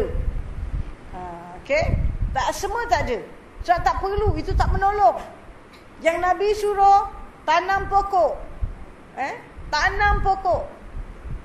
Kadang-kadang macam saya banyak negeri juga saya dah pergi, tapi saya tak pernah tengoklah kubur yang subhanallah, bila kita tengok menitis air mata kita. Kubur sini, ni kubur sebesar macam gini, lebar sikit saja, situ ada orang jemur kain dia. Itu rumah. Penjaga dia tinggal kat situ dengan isteri dia, itu je kain baju dia. Ini kubur, satu bangunan tak ada, tapi pokok subhanallah, satu pemeluk pun tak boleh sampai. Sebab ini sunnah Nabi, tanam pokok. Pokok tu lagi ada, pokok tu dah umur beratus tahun. Imam Nawawi punya kubur kat bawah.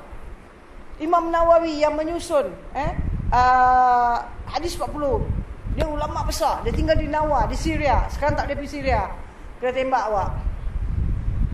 Okey, subhanallah, dia punya kubur, kagum dia. Ya Allah, kita bilang menitis air mata tu kita pergi. Sebab tak pernah kita jumpa kubur seorang alim, seorang sahabat atau siapa yang hanya ada pokok. Mesti ada bangunan kan. Yang bangunan tu bukan sahabat atau Nabi atau siapa suruh. Nabi melarang, orang buat. Faham tak? Tapi Imam Nawawi punya kubur memang tak ada bangunan, pokok saja. Subhanallah. So di Mekah tak ada perempuan masuk tanah perkuburan, dan kita pun jagalah. Okey, tak ada menguntungkan kita buat macam-macam atas tanah perkuburan nak tunjuk kasih sayang. Sedangkan mungkin dalam dunia kita tak sayang orang betul-betul. Tapi kita nak tunjuk. Itu duit pergi hantarlah Madrasah Wak Tanjung, Masjid Ansar, Masjid Punggol, banyak masjid nak pakai duit. Nak mak bapak kita akan dapat pahala yang berkekalan. Okey, ni awak tengok, ni semua yang awak tengok ni semua tanah perkuburan. Ni tak, dalam dia semua kubur. Tapi ada tulisan satu kubur, mereka ni tiap pasir dia kuat, tanah dia kuat, satu kubur lubang dia besar, kemudian ada shelving. Bila satu mayat masuk, mereka tutup satu lubang. Okey. Dan tempat awak tengok orang ni yang ramai ni ada berdiri kan, di sini sempat makam keluarga Rasulullah SAW, dan antaranya Khadijah binti Khuwailid. Okey.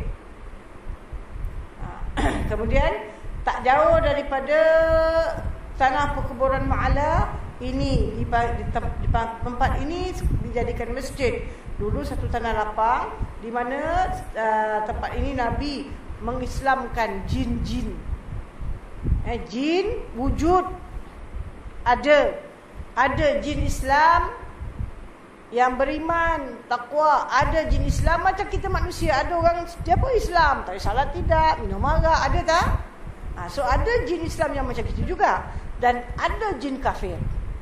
Okey, agak new lah. Jin Islam tu orang bunian. Orang bunian tu bukan jin Islam. Okey, jadi kita ini tempat kawasan jin. Orang itu kalau aku jangan pergilah, ada jin. Ini dulu. So kemudian dinaikkan masjid. Okey.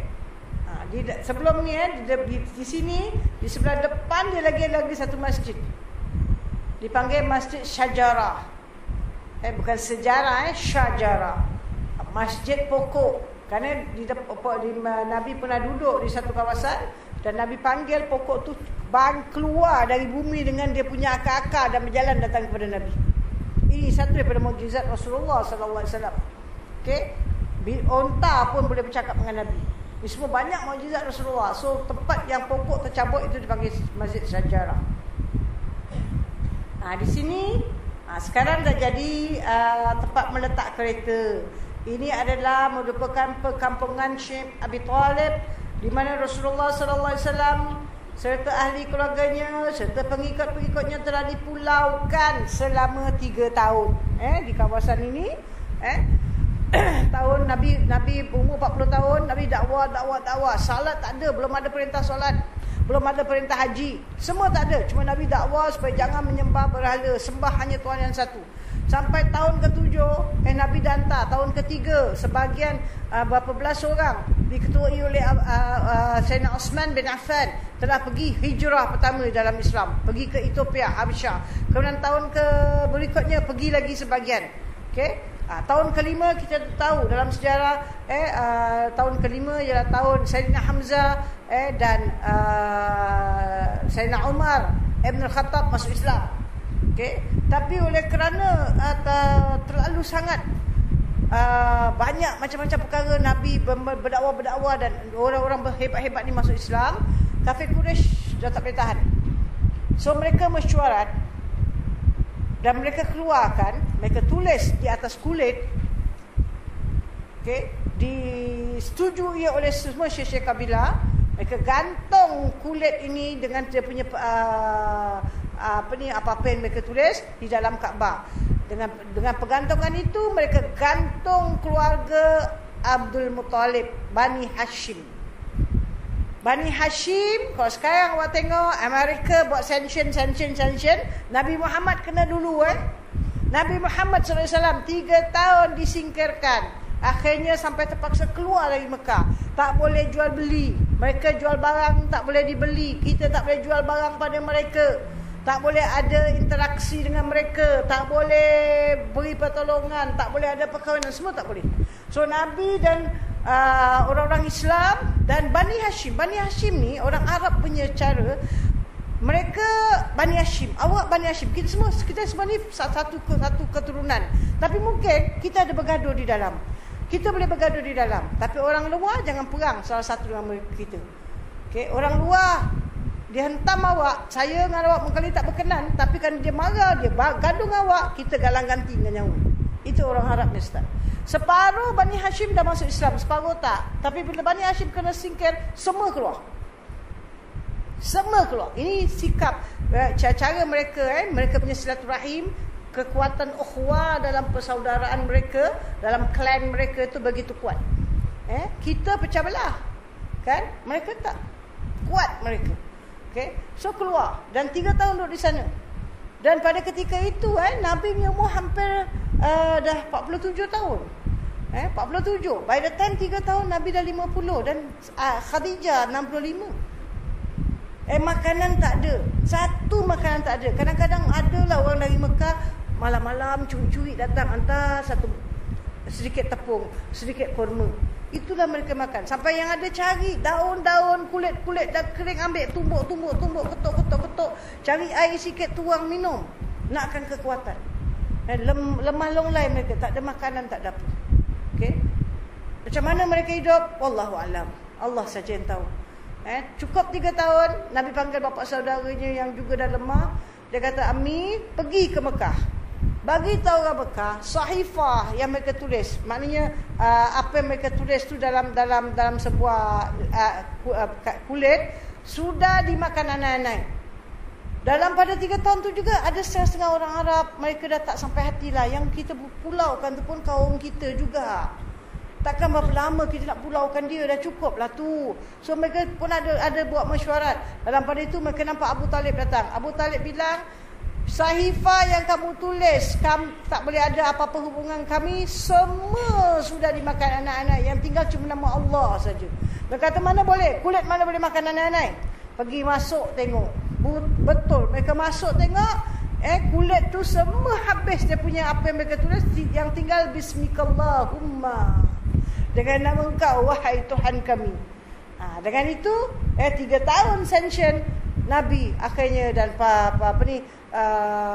Bani Hashim dapat balik ke Mekah, dapat hidup macam sedia kala. Tapi kesan daripadanya, Khadijah tak dapat bertahan lagi. Dia dah terlalu lemah. Dan bila pulang, tak lama kemudian Sayyidatina Khadijah wafat. Disusuli dengan dengan Abu Talib, bapa saudara Nabi. Dia tak Islam tapi dia sangat bela Nabi. Kedua-dua ni wafat.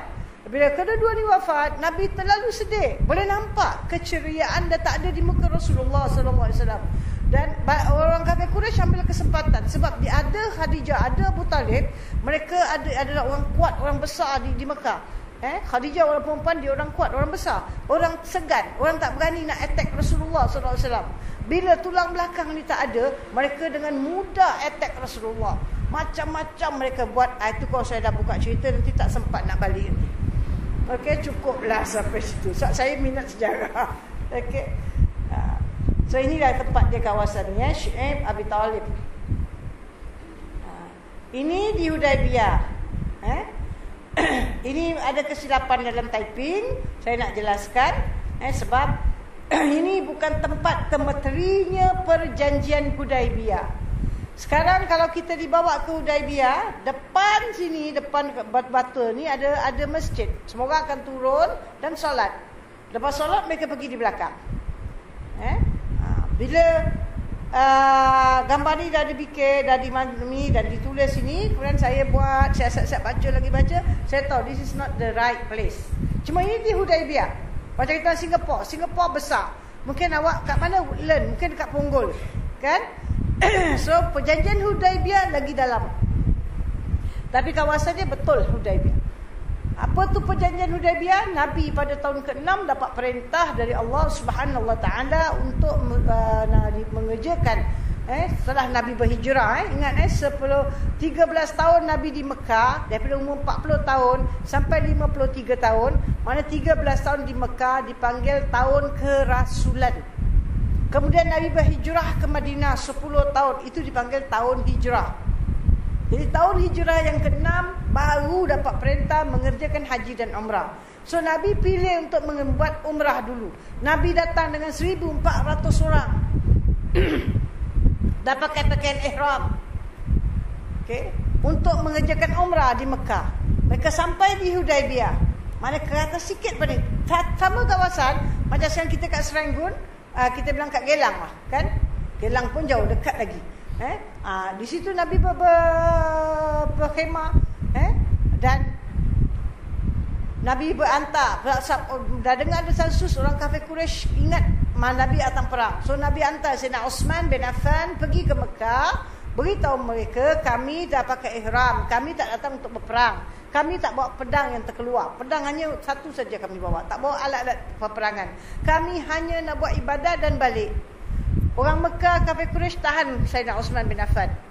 Tunggu sampai 3 hari tak balik. Maka sahabat-sahabat dah gelisah. Dan akhirnya mereka buat bai'at, dipanggil bai'at Syajaratul Ridwan. Ada satu pokok kat situ, mereka buat bai'at, buat ikrar pada Rasulullah akan bela saudara Sayyidina Uthman bin Affan.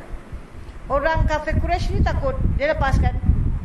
Dan datanglah wakil dia Suhail bin Amr. Dan dia buat perjanjian dengan Rasulullah. Kecoh lah buat perjanjian tu. Bila Nabi kata ini perjanjian antara Muhammad Rasulullah dengan Quraisy Mekah. La, dia kata kalau kami dah bilang kau Rasulullah, kami tak pegang engkau. Kami kenal kau Muhammad bin Abdullah. Tulis. Nabi kata Bismillahirrahmanirrahim. La, kami tak pernah pakai Bismillahirrahmanirrahim. Kami punya pakaian yang kami selalu gunakan ialah Bismikallahumma, dengan nama engkau wahai Tuhan kami. Nabi kata boleh. Muhammad bin Abdullah boleh. Buat perjanjian, ada perjanjian, ada macam-macam perjanjian. Dalam perjanjian itu nampak macam orang Islam kalah habis, tunduk habis. Orang Islam macam tak boleh angkat kepala. Nabi disuruh akui. Sekarang Nabi dah pakai ihram. Nak dari Mekah ke Madinah, Madinah ke Mekah macam Kuala Lumpur ke Singapura. Tu jam tak ada road, tak ada api, tak ada lampu dan sebagainya. Nabi dah datang macam dengan pakaian ihram dan nak masuk, tak boleh masuk. Balik. Bayangkan macam mana. Balik lain tahun boleh datang. 3 hari aja boleh masuk, tak boleh lebih. Nabi mengaku. Dan ada macam-macam perjanjian yang dibuat. Kalau saya buka pula perjanjian Hudaibiyah, buka lagi sejarah, pukul 11, 12 pun tak balik. Okey, cuma saya terangkan itu. Dalam perjanjian itu, bila Nabi dah mengaku, Nabi tandakan dengan cincin Nabi.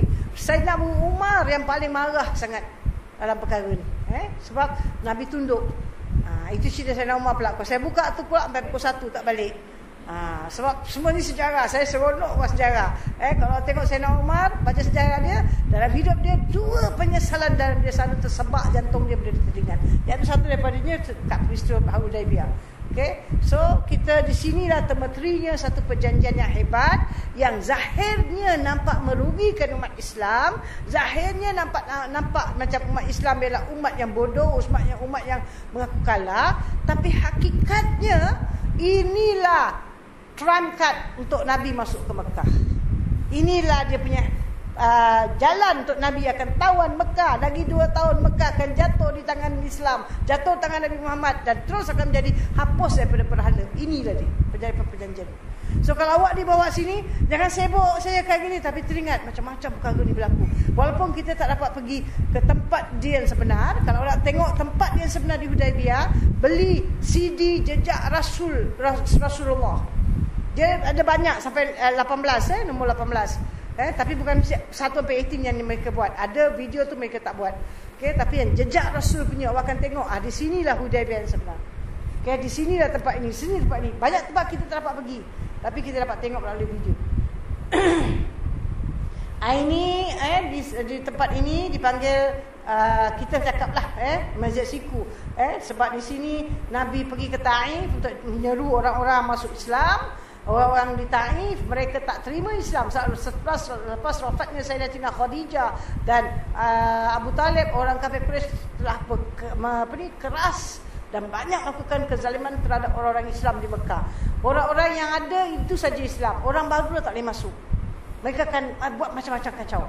So Nabi cuba buat tolehan. Nabi pergi ke Taif. Sampai di Taif, orang kafir Quraisy dantah orang. So orang-orang Taif tak terima. Ketua-ketua dia menghina Nabi dan halau Nabi kita Muhammad sallallahu alaihi wasallam. Dan kemudian Nabi terpaksa lari kerana mereka kejar Nabi dengan batu. Budak-budak kejam Nabi dengan batu. Mereka panggil Nabi orang gila. So Nabi lari, darah menitis, dan ada doa yang sangat sayu. Nabi baca kat sini. Dan di sini ada batu bata, dan Nabi duduk menyandar, dan bekas siku Nabi tertinggal. So ini bangunan yang dibikin kemudian. Kemudian lepas tu Nabi jalan lagi ke atas sikit, semua dalam kawasan Taif. Nabi terjumpa ada kebun, ada orang jaga kebun. Dia kasih Nabi buah anggur, dia kata makan, tuan aku tak marah, ambil lah. Bila Nabi makan tu, Nabi baca Bismillahirrahmanirrahim. Dia terpanjat, tak pernah orang baca. Dia tanya Nabi, engkau siapa? Nabi tanya dia balik, engkau siapa? Engkau dari mana? Dia bilang, saya daripada negeri ini. Oh, engkau ini dari keturunan saudaraku, siapa tu? Yunus. Dia kata, engkau kenal? Ya, dia saudaraku. Aku juga Rasul.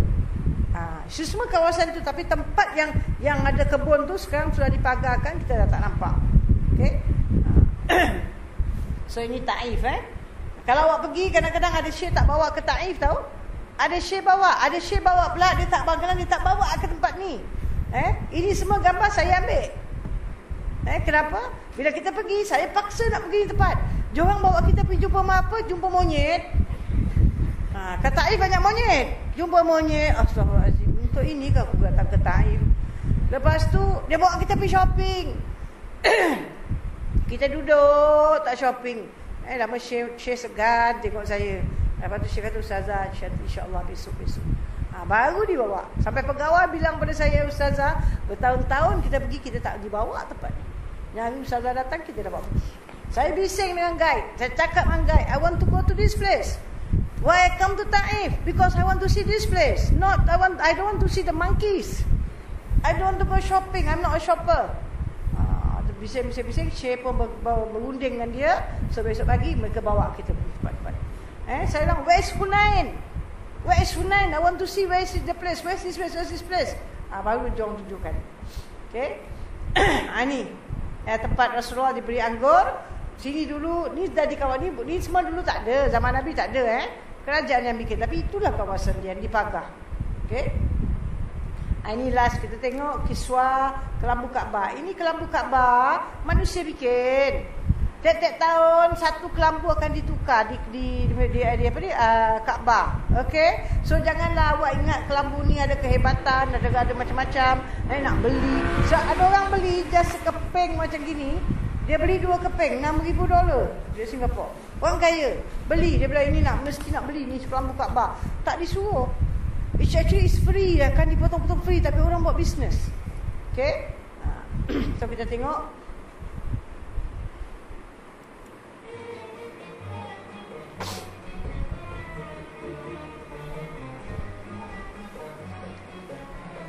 Yang bekerja semua lelaki. Dunia kita yang pandai masak lelaki, yang pandai jahit lelaki. Kalah kita orang perempuan.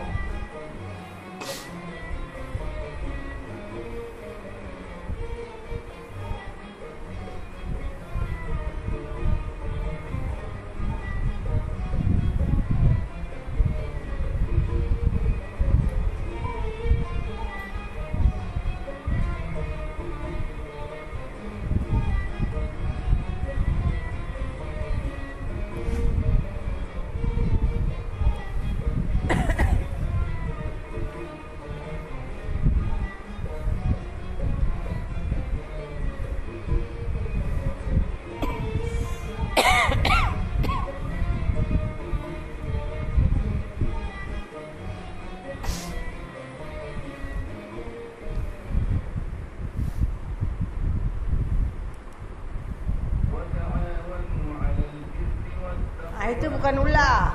Itu kelambu Kaabah yang diangkat macam ular. Setiap tahun nanti lepas Raya Raya atau sebelum ini, diorang akan buat ni semua kerja.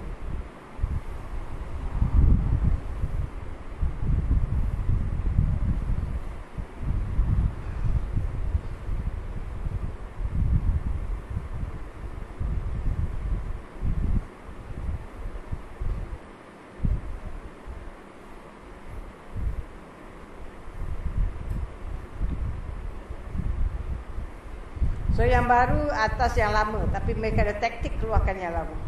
Okay, I think that's about it. Khatam. Okay, so kita selesai. So insya-Allah dengan izin Allah minggu depan kita akan keluar daripada Mekah dan menuju ke Madinah, dan kita akan bincang kelebihan, keutamaan dia, adab-adab nak jumpa Rasulullah. Bukan jumpa begitu banyak kita tak ada pergi, tak ada ilmu, kita tak beradab bila masuk Mekah, masuk Madinah. Ini negeri Rasulullah.